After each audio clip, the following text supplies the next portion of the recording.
In this video, I'm going to show you what one of these are. You might have seen them before, you might be a bit interested, or you might have just gone and got one and you want to know how to use it. It's a Calibrite ColorChecker video card. And in this video, I'm going to show you what they are and how they work. What these are essentially for is color matching. For instance, if people are shooting on set with different brands of camera, and then you just need the footage to match. So essentially what we've got here are perfectly color balanced chips on here that work alongside our editing software. On the left hand side we've got skin tone chips and grayscale chips. On the right hand side we've got saturated and desaturated RGB color chips, which is what we'll be using with the vector scope in our color grading software.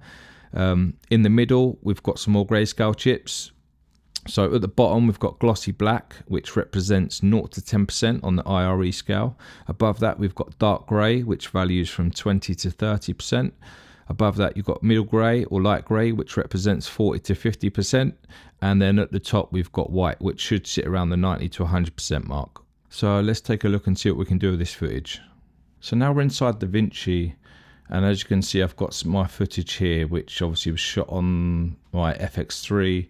It's in S-Log3 and I've just left it in log for now. So what I've got is I've got two copies, both exactly the same. I'm going to show you two ways of doing it. There's one way that's kind of automated where you let DaVinci do its thing, and there's one way where I find you've got a bit more control over it, and it's the way I prefer doing it. So the first way, if you come down to the left hand side and you click on this little color chart down here, what it'll bring up this. Now what you need to do is you need to click there and you need to scroll down to the correct one that you're using. Now this, obviously we're using the ColorChecker video. So when you click on that, you'll notice it will bring that up, which obviously matches the one that we're using. So then you need to come up here where you choose your qualifier. And if you click on color chart, what you'll see is that will bring up a window that kind of matches the card that we're using. So all you need to do is kind of grab the corners and line it up so that all the squares sit exactly over their correct squares, so they're bang in the middle like so. Now if you come down to source gamma, obviously depending on whether you're using a Blackmagic or Canon or whatever you're using, you need to click on the right log that you shot in. Now I've obviously shot in S-Log3. My target gamma, I'm going to go Rec 709A. So I'm on a Mac, and target color space, I'm just Rec 709, and then just ignore that 6500 color temperature. Now all you need to do is click match, and what that's done is DaVinci's kind of like done this automated grade where it's kind of it's put that grade on there for you. Now I personally don't like what this does, and I don't do it this way. So if I come onto this bit of footage here, let me show you what I do. So let's start from the beginning. So if we go back to our wheel, so again, this is how we started. So what I would do, I'd actually drop a color space transform on this first node.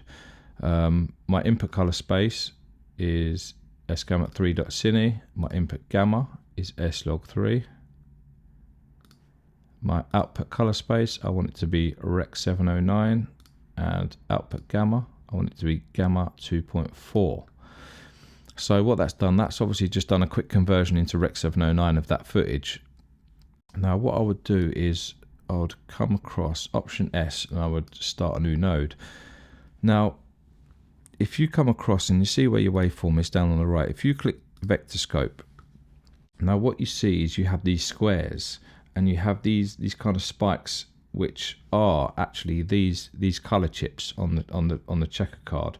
Now what you want to do is you want these to be sitting in here. Now I will say you must have show 2x zoom highlighted and ticked when doing this so that it does line up correctly. So what you want to do, stay on your vector scope and you want to come across to your power window tab. Now if you open up a power window, what that'll do is that'll open up a power window. Now if you bring this, if you drag a rectangle around these color chips like this, and then you highlight them, what that will do is you see down on the vector scope now that's really highlighted the spikes of the chips. So what we need to do now is we need to get them to sit in each of these squares. So to do that, if we come back to the curves And what we want to look at is hue versus hue here and hue versus saturation, these two tabs. Now we're on hue versus hue, so what we'll do, if we give these a click, what that'll do is that'll give us an exact point of each color which lines up with our color checker card, and then we'll do the same with the hue versus saturation. Now if we come back to hue versus hue, now if I grab one of these, if I grab the yellow one, if you keep an eye on the yellow spike on the vector scope, you see it's moving. I'm only moving it ever so slightly. So all we really need to do at first is just touch these round so they're pointing there or thereabouts into the squares for now. And then what we'll do is we'll come back and adjust these slightly in a second. But if we get them pointing towards it, now if we come to the hue versus saturation tab, if we start to pull that up and down, what you'll see is you'll see the arms going in and out. So now we can really get them to sit inside the squares. So if we just pull these around, have a little play, we might have to go back to the hue versus hue just to give them a knock round. But if we get these there or thereabouts for now, go up there. See, what I'll do is come back, I would just touch up a couple of them, that's it, knock that round. And the blue maybe a touch.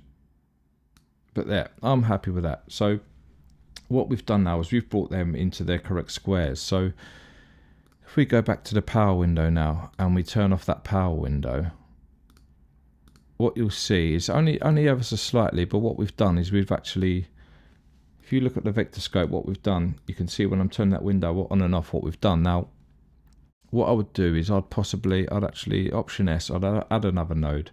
And what I would do on this node, I would again grab the power window, start a power window, and this time what I would do is I'd highlight this middle section of the card, and then if you come to vector scope again and now change that back to waveform, what you'll see is you've kind of got these four lines. Now obviously that's your glossy black, next one up you've got your dark grey, then you've got your light grey, and you've got your whites. Now what you can do, you can adjust this a few ways. You can either adjust it by putting an S-curve in there, or you can have a play with the lift gamma and the gain. Now for the purpose I'm just going to do it with the gain. So if we lift up the gain, so that's sitting around the 90, that's what I kind of like. We'll drop the lift down to about there, and then maybe drop the gamma down so that the light grey is probably sitting around 50. I mean, in this example, my color checker video card isn't actually lit properly, as you can see. That's why these are slanted. It just means they're getting darker to the right hand side. But if we now, again, if we turn that power window off, see what that's done now. That's added a lot more contrast to the image. Now, if you used to follow that process on all your different pieces of footage, essentially what you'd do is you'd give yourself like a nice level playing field to start your grade and your stylization. And that would be like across your whole film or documentary or music video, whatever it is you was working on. I would say keep a close eye on it and always be ready to tweak here and there. But apart from that, that is essentially what the color checker video cards are for, and that is how they work. So I hope it's taught you something today. And if you don't subscribe, drop us a little like and a subscribe. It does mean a lot. And I'll see you in the next video.